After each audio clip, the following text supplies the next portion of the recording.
Shalom Bapak Ibu yang kasih dalam Tuhan Yesus Kristus. Selamat pagi, selamat beribadah. Marilah Bapak Ibu yang kasih dalam Tuhan,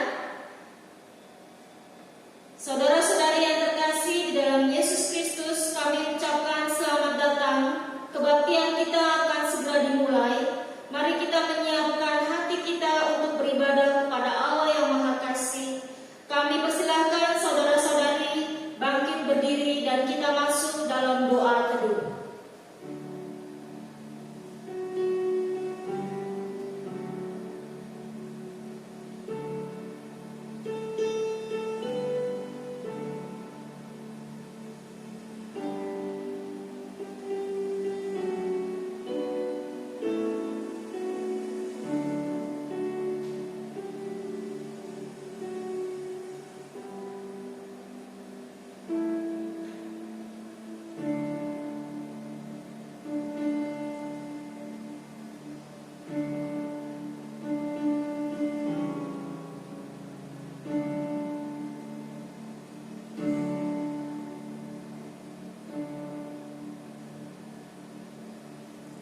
Pertolongan kita ialah dari Tuhan yang menjadikan langit dan bumi, dan yang telah memilih kita sebelum dunia dijadikan, supaya kita kudus dan tak bercacat di hadapannya. Kiranya Allah Bapa yang Maha Kasih, Juru Selamat kita Yesus Kristus, dan Penghibur kita Allah Roh Kudus, hadir dan memimpin ibadah kita dari awal sampai akhir. Amin. Tetap berdiri Bapak Ibu yang kasih dalam Tuhan, kita akan memuji Tuhan. Kita nyanyikan lagu Oleh Karena Kemurahan-Mu.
21 ayat yang ke-32.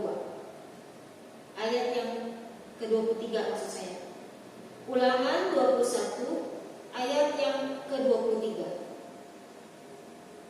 Kalau sudah mendapatkan, kita baca bersama-sama. Ulangan 21 ayat 23. Maka janganlah mayatnya dibiarkan semalam-malaman pada tiang itu, tetapi haruslah engkau menguburkan dia pada hari itu juga. Sebab seorang yang digantung terkutuk oleh Tuhan, oleh Allah, janganlah engkau menajiskan tanah yang diberikan Tuhan Allahmu kepadamu menjadi milik pusakamu. Amin. Baca ayat Mas. Kita akan bersama-sama untuk memasuki pengakuan iman rasuli. Sebelumnya kita nyanyikan lagu Yesus Engkau baik, sungguh baik, sangat baik.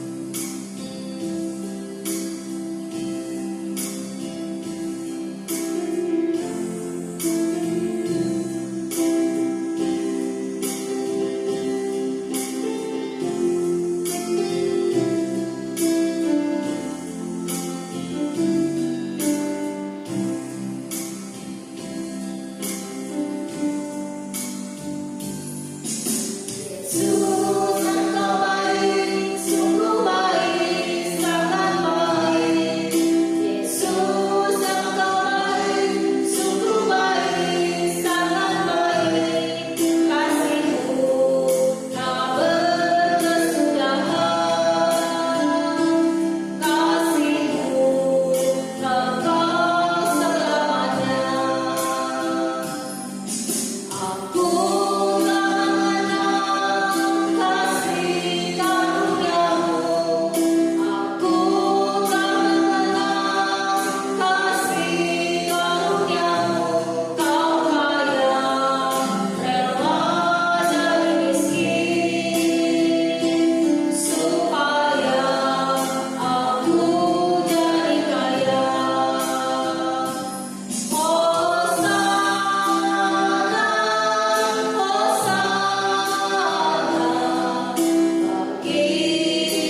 sama-sama mengakui pengakuan dosa.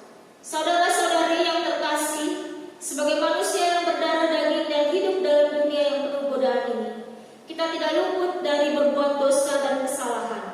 Oleh sebab itu, marilah kita dengan rendah hati dan penyesalan kita mengaku segala dosa dan kesalahan kita di hadapan Tuhan. Firman Tuhan di dalam 1 Yohanes 1 ayat 8, 9 dan 7b berkata demikian. Jika kita berkata bahwa kita tidak berdosa, maka kita menipu diri kita sendiri dan kebenaran tidak ada di dalam kita. Jika kita mengaku dosa kita, maka Allah adalah setia dan adil, sehingga Allah akan mengampuni segala dosa kita dan menyucikan kita dari segala kejahatan, dan darah Yesus anak Allah itu menyucikan kita dari segala dosa. Doa pengakuan dosa dimulai. Bapa kami dalam surga, kami menaikkan syukur terima kasih kepadamu.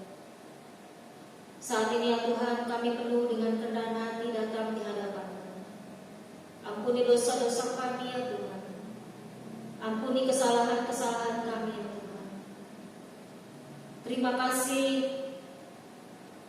karena darah Tuhan Yesus telah mengalir di Bukit Kalvari untuk mengampuni kami ya Tuhan, untuk menyucikan kami dari segala dosa-dosa kami.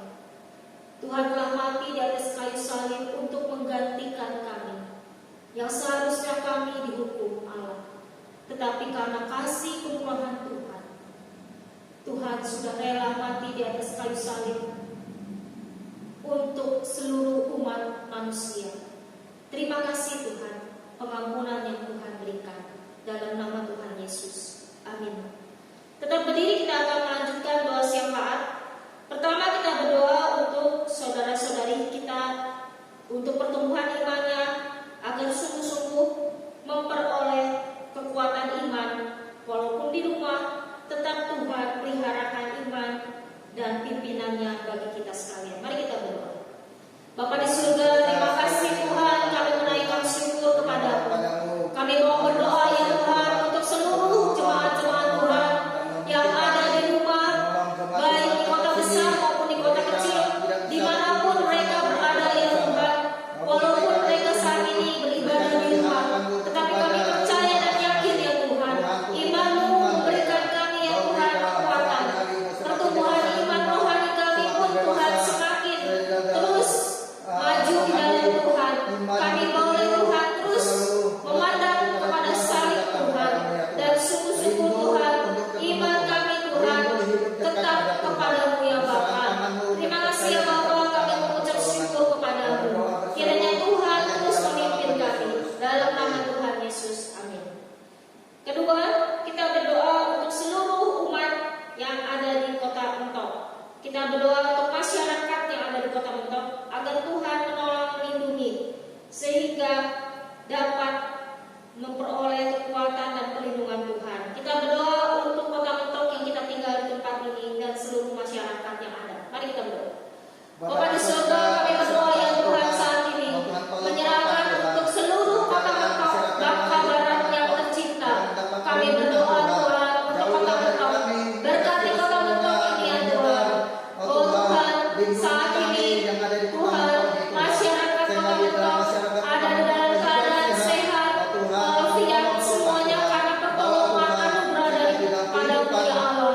Oh Tuhan, terima kasih ya Tuhan, ya Roh Kudus yang melindungi. Roh Kudus memberikan kekuatan kepada seluruh masyarakat yang ada. Kami juga berdoa untuk Bupati Bangka Barat, Bapak Markus dan keluarga. Berkati TNI Polri yang menjaga keamanan di kota Mentok Bangka Barat. Kiranya Tuhan memberikan kesehatan kepada TNI dan Polri yang mengamankan. Berdoa untuk para RT, para RW, para camat, lurah, kepala kampung, diberkati Tuhan, dipakai untuk membawa keamanan bagi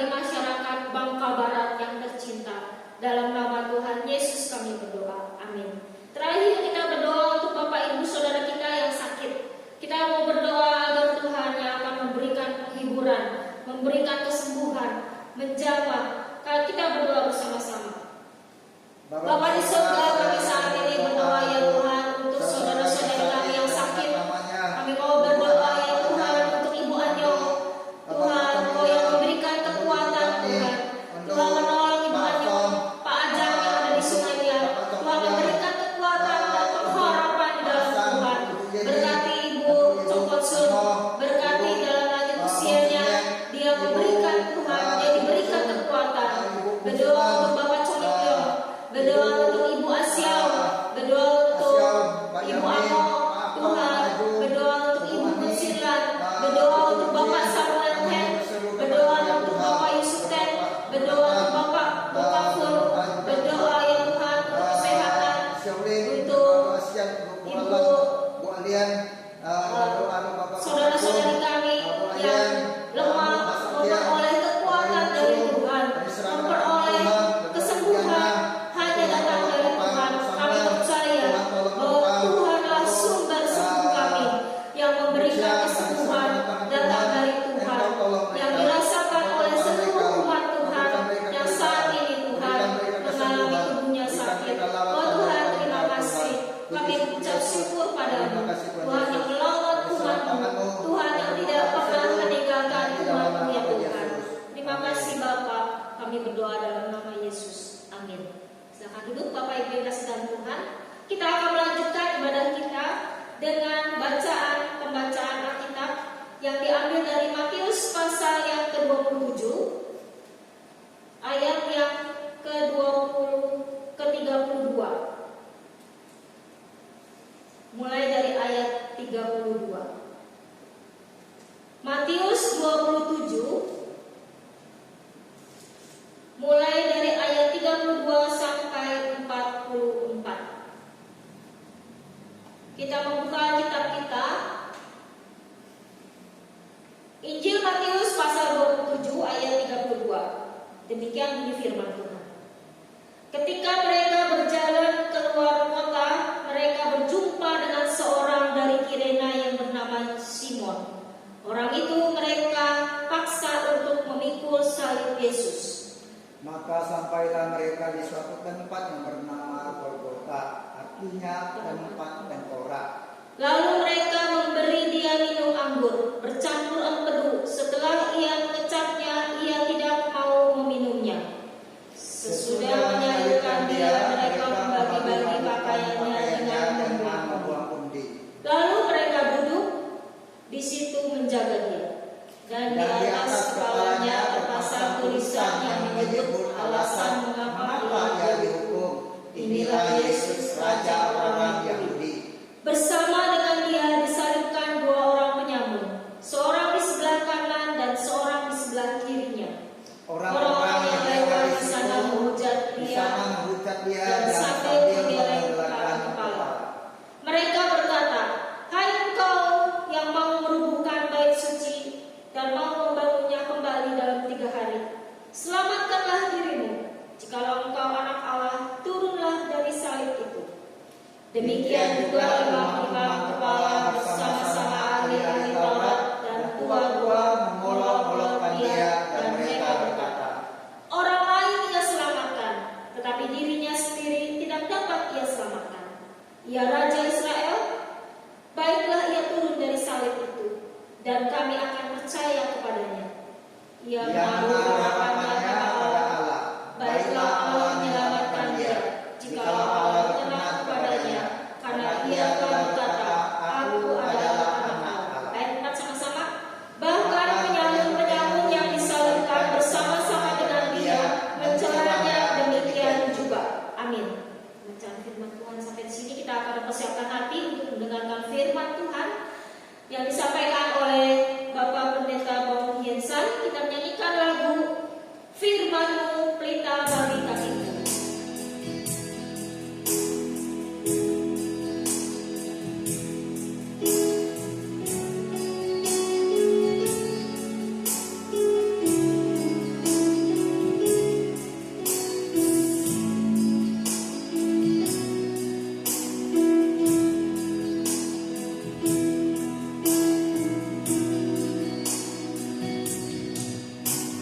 Firman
Selamat pagi Bapak Ibu yang dikasihi Tuhan, dan selamat malam bagi Bapak Ibu yang beribadah pada malam hari ini di rumah masing-masing.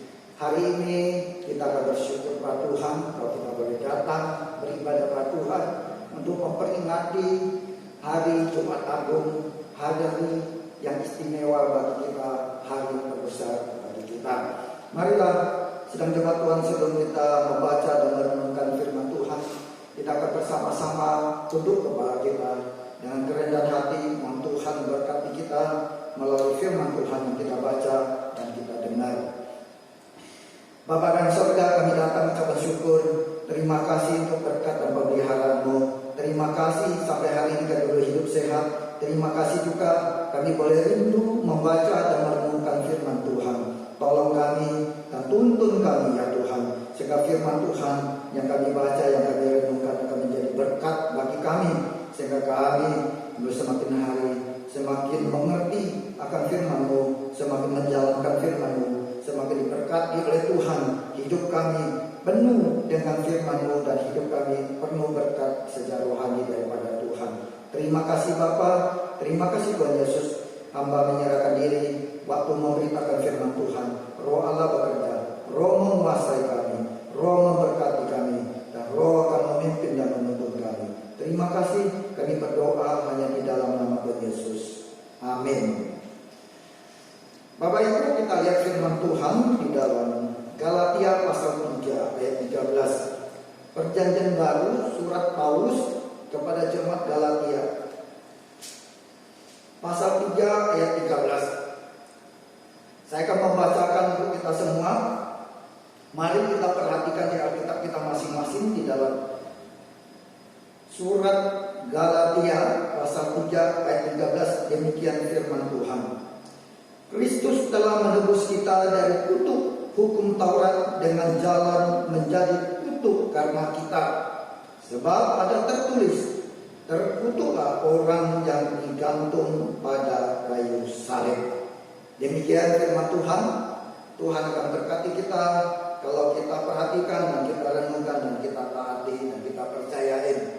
Sedang firman Tuhan, pada pagi hari ini firman Tuhan saya berikan tema yaitu Yesus Kristus harus mati.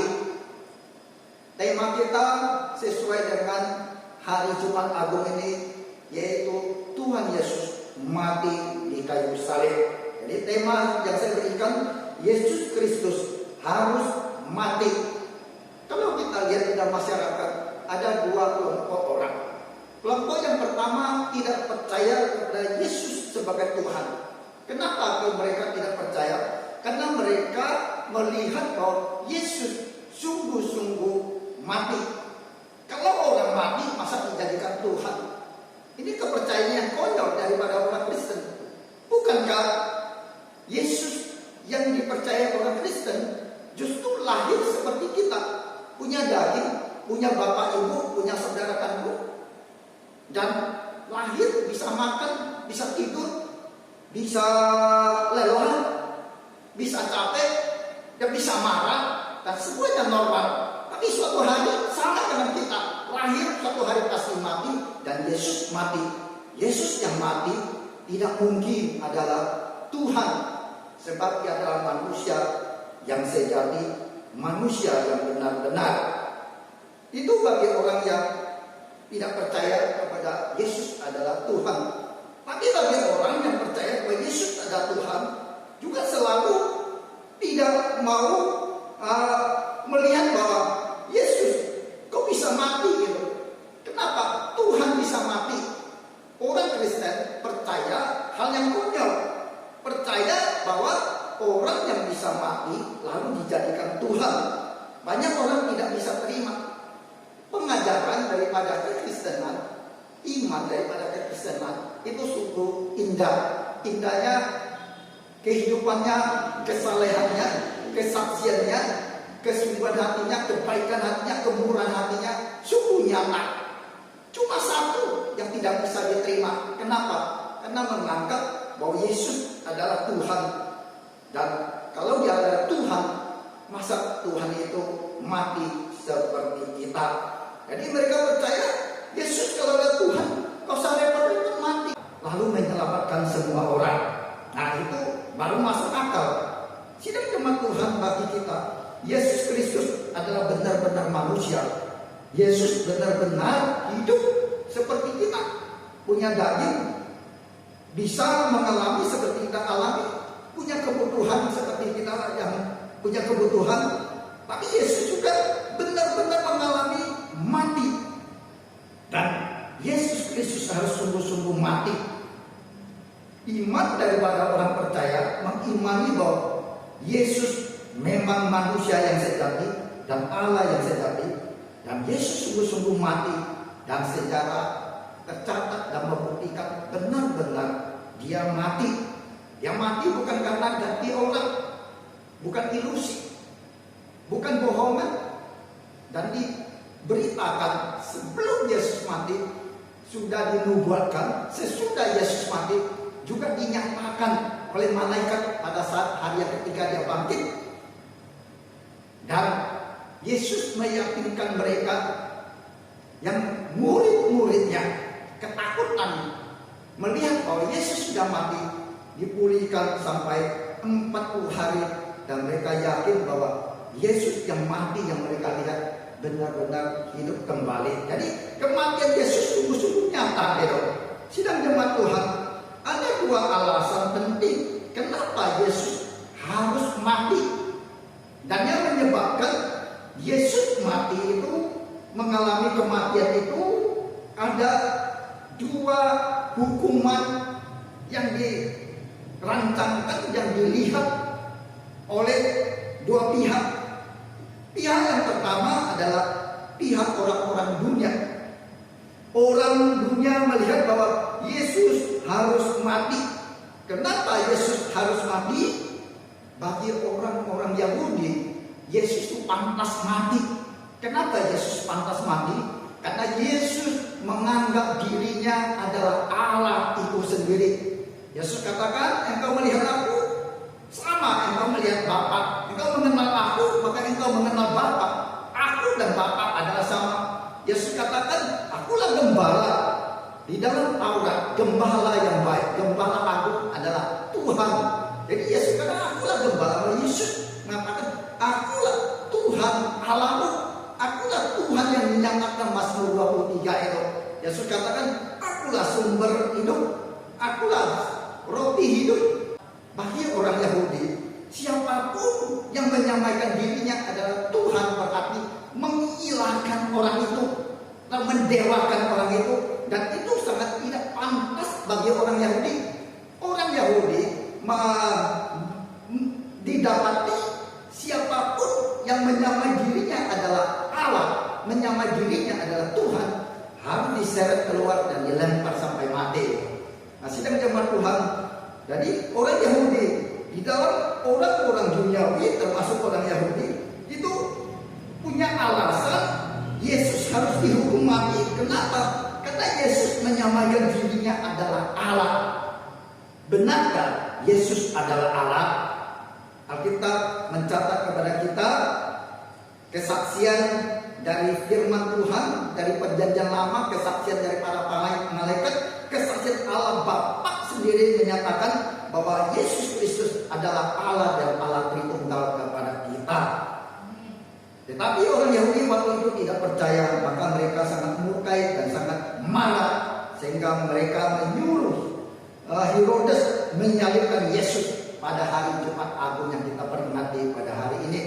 Yang kedua, orang Romawi juga menganggap bahwa Yesus Kristus pantas mati. Kenapa Yesus Kristus pantas mati? Karena mereka mendapat isu bahwa Yesus memproklamirkan, menyatakan bahwa dirinya adalah raja orang Yahudi. Oleh sebab itu pemerintahan Romawi sangat marah, dan pemerintahan Romawi sangat itu terancam kalau ada seorang yang muncul menjadi pemimpin daripada bangsa orang Yahudi lalu menjadi raja orang Yahudi, ada kemungkinan terjadi pemberontakan, mengancam daripada pemerintahan Romawi. Sebab mereka juga dengar Yesus punya kuasa. Yesus punya kuasa memberikan orang makan. umar dua ikan. Hanya dengan kuasa mujizat perkataan Yesus. Jadi kuasa mujizat tangan Yesus. Orang yang lumpuh, orang yang buta disembuhkan, orang mati pun dibangkitkan. Kalau seorang raja yang hebat seperti itu, apa jadinya nanti kalau mereka menggulingkan pemerintah Romawi dan mereka merdeka dan mereka terlepas dari jajahan daripada Romawi? Sebab itu pemerintah Romawi itu berinisiatif dan bergerak cepat angkat Yesus. Saat Yesus diadili, walaupun Yesus tidak mati, tidak berdosa, tidak bersalah, tidak ada cacat celah, namun dengan asumsi bahwa Yesus memberontak, Yesus menjadi raja orang Yahudi, maka mereka tidak ada segan-segan membunuh Yesus dan memperlakukan Yesus dan mengolok-olokkan Yesus. Pada saat Yesus disalibkan, seakan-akan Yesus dijadikan raja mainan bagi mereka, dan mereka membuat keputusan Yesus harus dihukum mati karena terancam terhadap pemerintahan daripada Romawi itu sendiri. Alasan yang kedua, ya, kenapa Yesus harus mati? Alasan yang kedua adalah karena hukuman Allah. Hukuman Allah adalah menyangkut tentang dosa. Semua orang berdosa harus dihukum mati. Karena dosa itulah Allah murka. Karena dosa itulah Allah mengutuk manusia.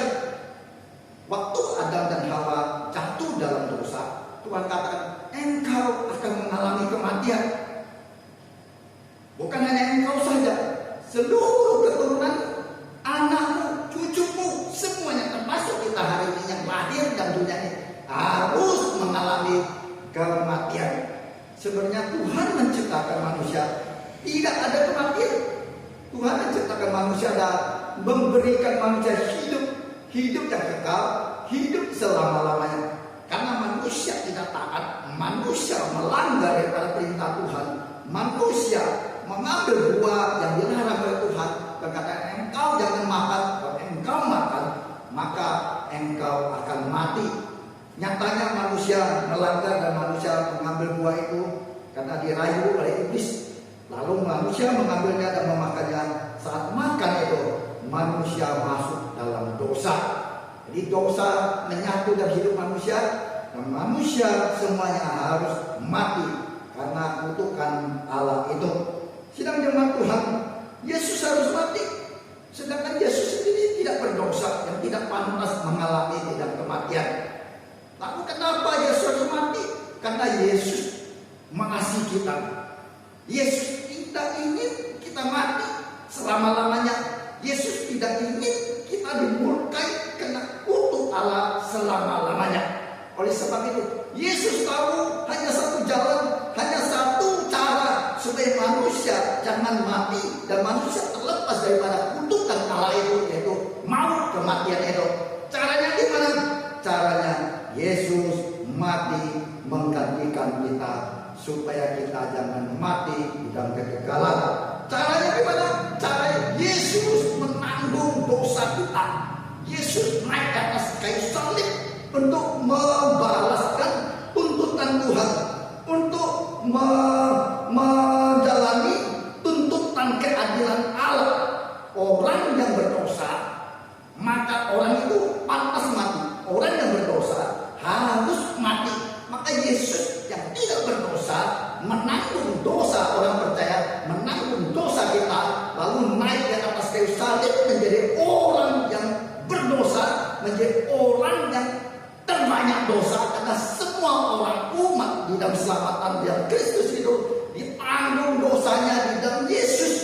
Sehingga saat Yesus yang tidak berdosa menjadikan dirinya orang berdosa, lalu memenuhi keadilan Allah, tuntutan keadilan Allah itu, Yesus menanggung semuanya. Dia yang mengutuk, dia adalah Allah, dialah sendiri yang menanggungnya.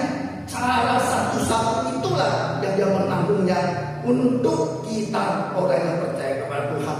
Sehingga kematian bagi kita adalah kematian bagi kematian Kristus bagi kita adalah satu kematian yang sangat berharga, sangat beruntung, kematian yang sangat nilai tingginya, yang sangat bernilai. Kematian Yesus Kristus, kematian yang agung, yang mulia, keagungan Kristus. Dengannya kematian itulah Yesus bisa menjamin kita, Yesus memberikan pengharapan bagi kita, dan Yesus menjadi penebus kita. Yesus akan memberikan jalan bagi kita supaya kita bisa memperoleh hidup yang kekal, tidak usah mati lagi, tidak usah mengalami di dalam maut lagi. Sebab Yesus menggantikan kita yang mengalaminya. Orang yang percaya kepada Kristus, orang yang datang kepada Kristus, tidak perlu lagi mengalami maut, tidak perlu lagi mengalami kematian yang kekal itu. Sebab kematiannya sudah diganti oleh anak domba Allah di kayu salib sana. Kristus sekali mati untuk kita, menghapus dosa kita, mengampuni kesalahan kita, baik kesalahan di dalam perbuatan kita diampuni terus menerus asal kita bertobat dengan sungguh-sungguh kepada Tuhan, dan mengampuni dosa kutukan dari Adam yang menurunkan kepada kita. Boleh saja manusia berbuat kesalahan, boleh saja manusia hidup saleh, hidup baik, hidup dengan sungguh-sungguh, dengan perilaku yang baik, tapi tidak bisa menghapus dosa di dalam dosa asal, yaitu dosa keturunan itu. Sebaik apapun, kalau dosa keturunan itu tidak terhapus, tidak terampuni, tetap mengalami maut atau mengalami kematian kekal. Hanya orang yang bisa mengalami hidup yang kekal, tidak usah lagi mengalami kematian yang kekal atau kematian di dalam maut karena dosa itu. Maka manusia itu harus terlepas daripada kurungan dosa perbuatan dan dosa keturunan, yaitu dosa darah daging yang diturunkan oleh Adam dan Hawa kepada kita. Hari ini Yesus Kristus telah mati untuk kita, maka kita akan bersyukur pada Tuhan Allah kita. Hari ini Yesus benar-benar mati untuk kita, supaya kita yang tidak bisa menempuh jalan, yang tidak mempunyai harapan untuk hidup tanpa, hanya satu jalan-jalannya, yaitu Allah sendiri yang buka jalan supaya kita bisa terlepas dari kematian maut itu. Caranya gimana? Allah sendiri yang menciptakan, yang mengatakan, engkau makan maka engkau mati dan seluruh keturunanmu mati. Dan manusia tidak sanggup untuk membuka dan tidak sanggup untuk membayar dan keluar daripada kutukan itu. Hanya satu jalan, hanya satu-satunya jalan. Allah di dalam Yesus Kristus harus membuka jalan. Dengan cara apa? Dengan cara jalan ke dalam dunia, datang ke dalam dunia untuk mati, mengalami kematian yang dia kutukan itu, supaya terhapus di dalam maut dan kalahkan maut, sehingga umat percaya boleh memperoleh hidup yang kekal, keluar dari kematian maut yang mencengkram setiap orang yang lahir di dalam dunia ini. Sidang jemaat Tuhan, hari ini kita bersama-sama memperingati hari Jumat Agung yang agung, hari yang mulia, hari yang terbesar yang Tuhan berikan bagi kita, sejarah historis yang terbesar bagi kita. Marilah kita semakin hari semakin melihat bahwa kasih Tuhan kepada Allah kita begitu besar. Tuhan benar-benar mati untuk kita, supaya saya dan saudara jangan mengalami dalam kematian kekal, kematian yang mengancam, yang mengikat dalam diri kita. Hari ini kita sudah merdeka, hari ini kita sudah terlepas, hari ini kita sudah memperoleh pengharapan hidup yang kekal, karena Yesus datang mati menggantikan kita, supaya kita jangan mati. Mari kita bersama-sama kita berdoa. Terima kasih Tuhan, terima kasih Bapa. Puji syukur untuk firman Tuhan. Melalui firman-Mu kami semakin dikuatkan iman kami dan membawa kami semakin serius dan sungguh-sungguh percaya pada Engkau, datang kepada Engkau, berpegang teguh pada firman-Mu, berpegang teguh dengan iman kami kepada Yesus Kristus adalah Tuhan dan Juru Selamat kami. Terima kasih untuk kasih-Mu yang dalam. Terima kasih Tuhan mau menyelamatkan kami, Tuhan mau menebus kami, Tuhan mau memberikan kami pengharapan hidup yang kekal, Tuhan memberikan jaminan yang kekal bagi kami. Terima kasih Tuhan, puji syukur Bapa, berkati kami semua, baik kami yang mendengar firman-Mu dan gereja, maupun kami yang mendengar firman-Mu di rumah kami masing-masing. Berkati seluruh rangkaian ibadah kami dan berkati kami, bahwa kami semakin hari semakin dekat kepada-Mu ya Tuhan. Terima kasih, kami berdoa hanya di dalam nama Tuhan Yesus. Amin. Saya serahkan kalian untuk pemimpin pujian kita.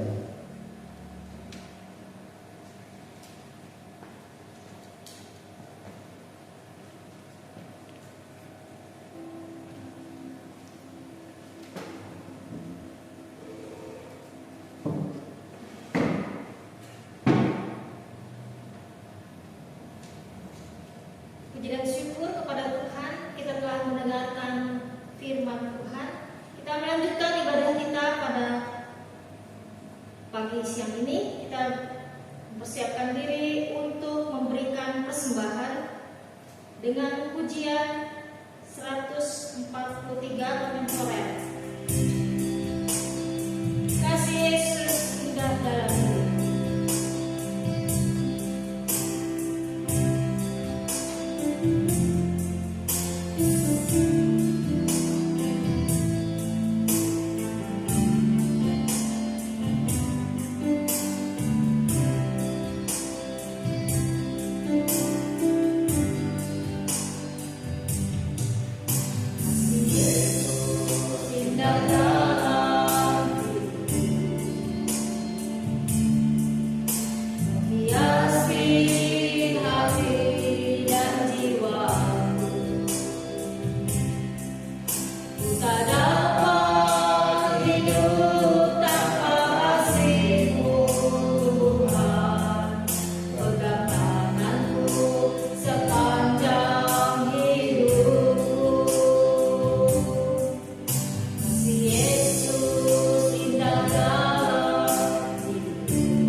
Di dalam kasih tidak ada ketakutan. Kasih yang sempurna melenyapkan ketakutan. Oleh sebab itu ya Tuhan, kami boleh aman di dalam kasih-Mu. Tempat perteduhan kami adalah Tuhan. Tuhan, saat ini kami mau membawa persembahan kami kepada-Mu.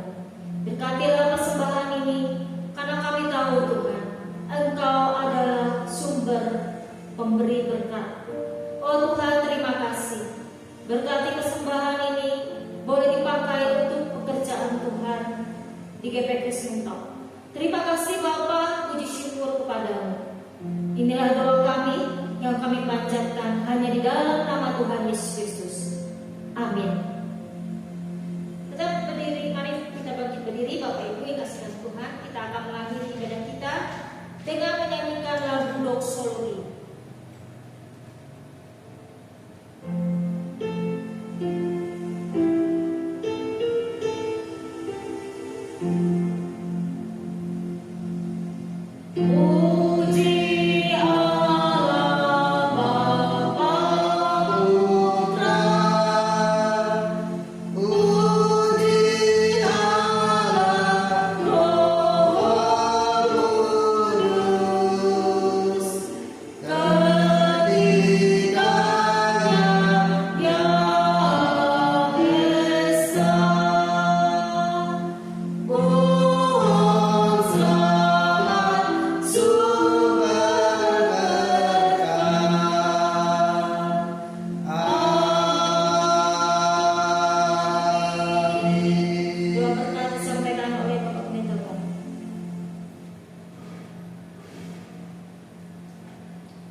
Bapak Ibu, sebelum kita akhiri dalam ibadah kita, marilah kita arahkan hati kita dan terimalah berkat Tuhan dicurahkan kepada kamu sekalian.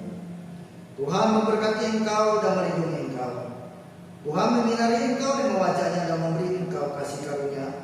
Tuhan menghadapkan wajahnya kepadamu dan memberi engkau damai sejahtera dari Allah Bapa di surga, dan kasih dari Tuhan Yesus dan penghiburan dari Roh Kudus yang memberkati, yang melindungi, yang memelihara kamu mulai hari ini sampai selama-lamanya. Amin. Kita buktikan.